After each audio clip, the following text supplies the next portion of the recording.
Son las 7 de la mañana con 6 minutos. En un instante estaremos dialogando con nuestro primer invitado, Augusto Barrera, como lo anunciamos más temprano. Pero queremos compartir con ustedes antes las reacciones internacionales de distintos medios internacionales que plasmaron en sus páginas digitales los resultados de la consulta popular.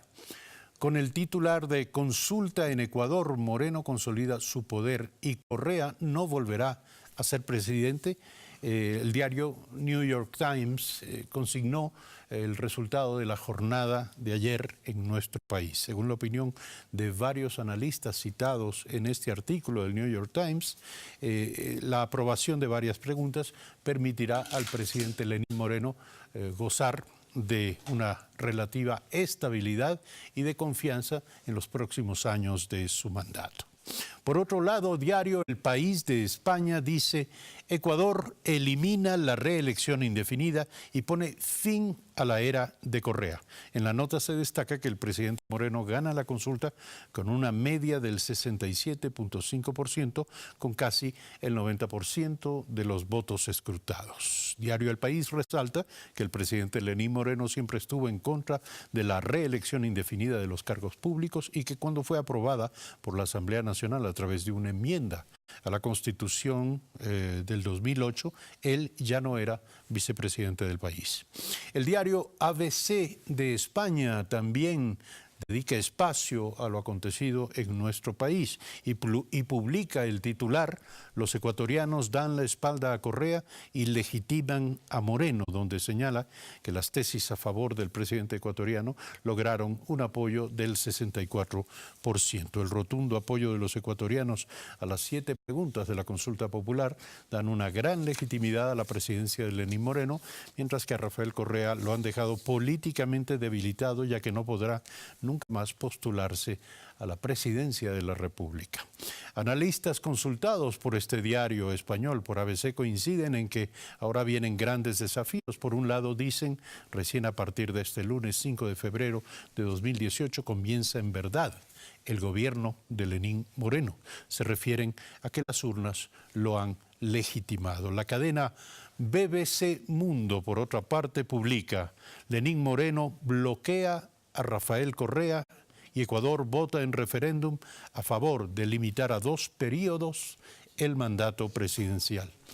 La página de BBC Mundo destaca que los ecuatorianos votaron este domingo por limitar a 2 términos el mandato presidencial, lo que impedirá al expresidente Rafael Correa presentarse nuevamente al gobierno, según datos preliminares, afirma BBC, del Consejo Nacional Electoral de Ecuador.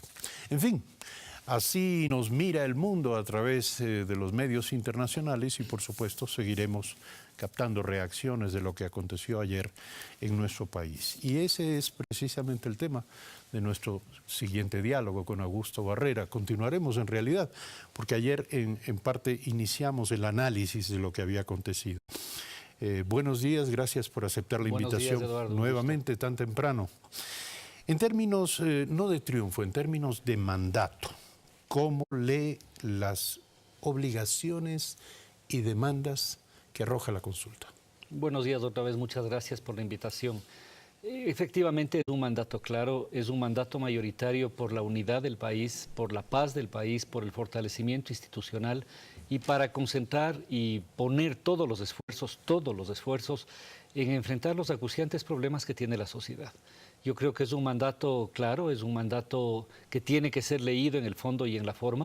Tiene evidentemente un paso inmediato que comenzará desde hoy a partir de las consecuencias que inmediatamente tienen que derivarse de las preguntas. Esperamos que en las próximas horas tengamos ya una proclamación oficial de resultados. Esa proclamación debe ir seguida efectivamente de un conjunto de medidas y de acciones de orden jurídico. Muchas de las preguntas tenían textos concretos de reforma constitucional y legal que tienen que ser publicadas en el registro oficial sin más.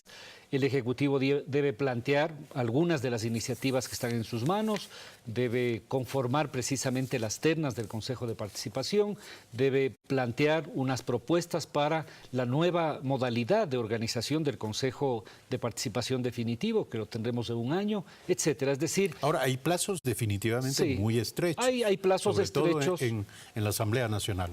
Sí, yo tengo la confianza de que la Asamblea será sensible también a eso. He escuchado el pronunciamiento del presidente de la Asamblea en relación a constituir una comisión que especialmente se dedique a esto, y no tengo ninguna duda que a nadie se le va a ocurrir ni dilatar ni complicar el mandato. El mandato es muy claro, las preguntas son precisas, hay una hoja de ruta en cada una de ellas, de manera que esto es así. El gobierno nacional está contento, el gobierno está tranquilo, el gobierno está satisfecho. Ha sido efectivamente un periodo de transición muy difícil. Probablemente esto en otro contexto o con otra forma de tratar, tendríamos un país polarizado, en una situación de crisis económica, con una profunda condición de polarización y de desgaste institucional. Y esta no es la realidad. Es un país que funciona, es un país que ha tenido una serie de elementos incluso positivos en el último trimestre desde el punto de vista económico, con instituciones que funcionan, con procesos judiciales que han sido dolorosos pero absolutamente claros y con un respaldo mayoritario del pueblo. Una transición que pintaba compleja, difícil, al inicio de un gobierno democráticamente electo, yo creo que hoy se abre paso efectivamente al despliegue del programa. ¿Qué opina de lo que afirma el diario ABC de España? Este es el primer día de gobierno del presidente Lenín Moreno. No es exactamente así, sin embargo, efectivamente ha habido un proceso de transición y ese proceso de transición de alguna manera tiene un hito referencial en lo que ocurrió ayer. Esto sí es así.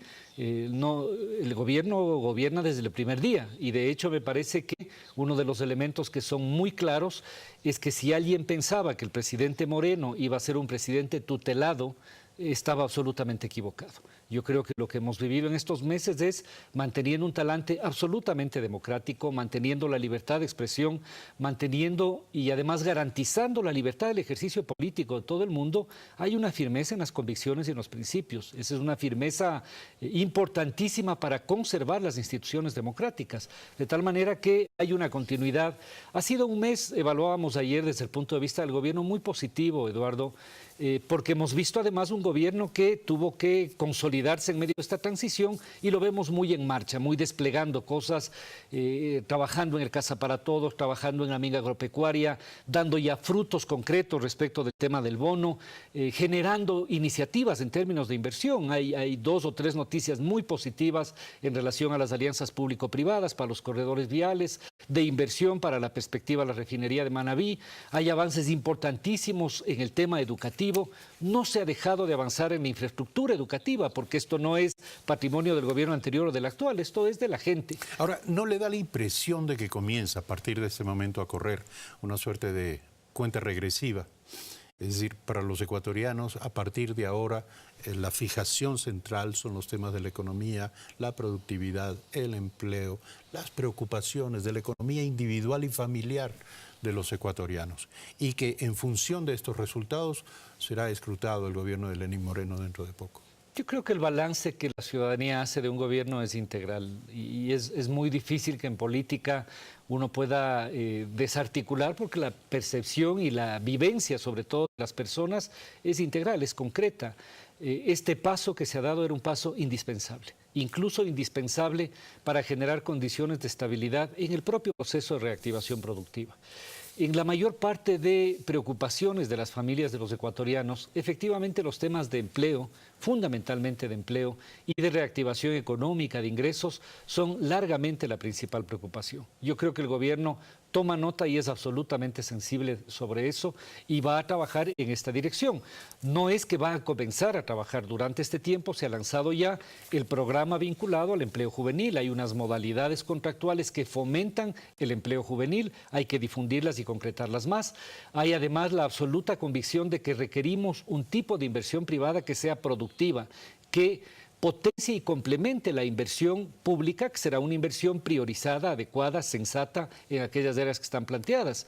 Estamos claros que requerimos condiciones de estabilidad, no para una inversión especulativa, sí para una inversión productiva. Y en este sentido, el llamado que el Gobierno Nacional ratifica respecto de que mantengamos una línea de trabajo articulada con los sectores productivos. Está claro que desde nuestro lado, Eduardo, se va a mantener absoluta austeridad en la gestión pública. El presidente nos ha planteado ya que operacionalicemos una disminución básicamente de gastos infructuosos. No tocan servicios, pero sí que mantengamos una política de austeridad entre 5 y el 10% en cada uno de los ministerios. Nos ha planteado profundizar, apretar al asalariador en las cosas que estamos haciendo. De tal manera que esa es la lectura concreta que el gobierno tiene. Por donde se mira, ustedes tienen un gran reto por delante.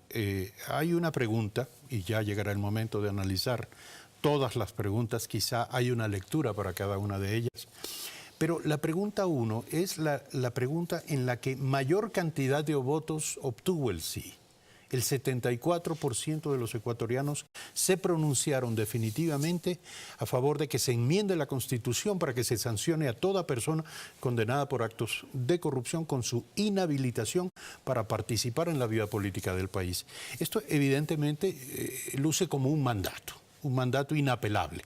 Los ciudadanos quieren justicia, es decir, que esto se aplique, pero para llegar a esta aplicación media la acción de las autoridades de justicia que deben investigar y sancionar los delitos de corrupción. Son muchos los casos que se han venido ventilando, sobre los que se habla, sin embargo, es muy poco lo que hay en materia de judicialización. Sí, sin embargo, yo creo que lo que ha ocurrido durante estos meses es sistemáticamente un proceso en el que la población ha visto, en general, funciones que han actuado apegadas a la ley. Y esto me parece que es absolutamente positivo. El hecho de que sea una pregunta que tiene un amplísimo apoyo demuestra que efectivamente, si bien en las preocupaciones cotidianas de la familia el tema de la corrupción no es el primero, es sin duda un valor de la sociedad sustantivo. El Gobierno Nacional ha enfrentado esto con absoluta claridad. Es decir, si alguien pensaba que iba a encubrir, que iba a dilatar, estaba completamente equivocado. Y esto, perdóname Eduardo, no tiene nada que ver con nuestra vocación democrática y progresista. Nosotros no podemos permitir que sea desde otra orilla ideológica que se nos dé lecciones de moral y de ética pública. Esto lo respetamos, pero no consideramos que es así. Por eso hay un ejercicio de profunda autocrítica, de clarísima autocrítica, para que efectivamente aquellos actos reñidos con la ética que han tocado recursos sagrados, que son recursos públicos, deban ser investigados y condenados. Esto no es una persecución política. No es una persecución política, es la consolidación de un modelo basado en instituciones democráticas que investiga, hace los procesos debidos y finalmente juzga y sanciona. Y eso es lo que el país dice con toda claridad que es lo que debemos hacer. 7 de la mañana con 19 minutos. Gracias a Augusto Barrera por estar esta mañana aquí en Primera Impresión. Seguiremos analizando, obviamente, el tema del día con nuestros próximos invitados. Un breve corte, regresamos con más. No se vayan.